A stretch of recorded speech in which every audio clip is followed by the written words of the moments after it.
नमस्कार। आप सभी का एक बार फिर से स्वागत है हमारे इस भक्ति चैनल में।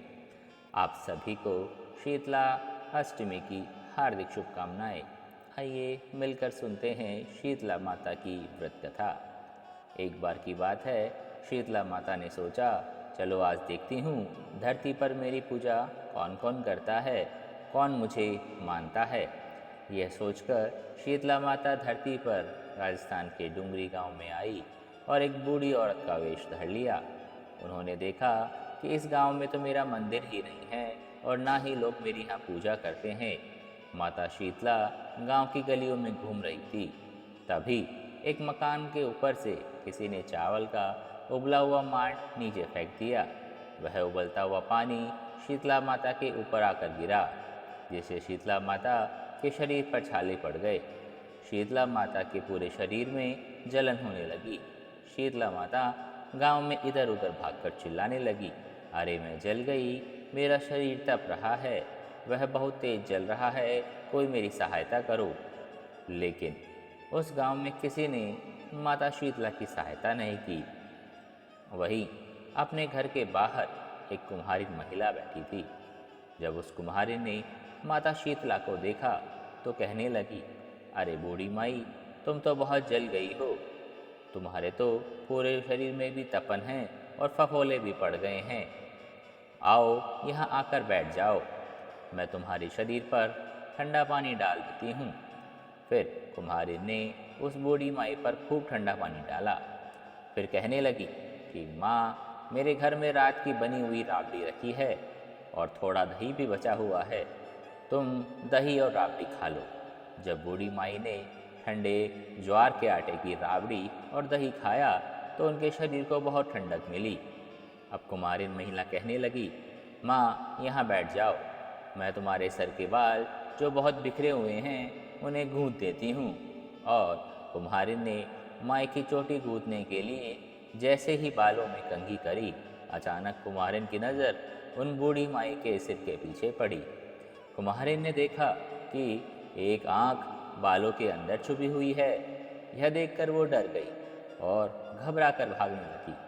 तब उस बूढ़ी माई ने कहा, अरे रुक जा बेटी, डर मत, मैं कोई भूत प्रेत नहीं हूँ, मैं तो शीतला देवी हूँ।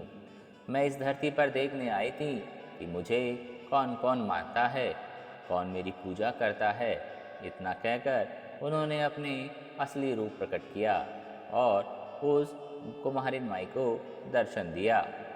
तब कुम्हारिन माई कहने लगी कि मैं गरीब आपको कहाँ बैठाऊँ, मेरे घर में तो कहीं भी आसन नहीं है, कोई चौकी भी नहीं है, चारों तरफ दरिद्रता ही बिखरी हुई है।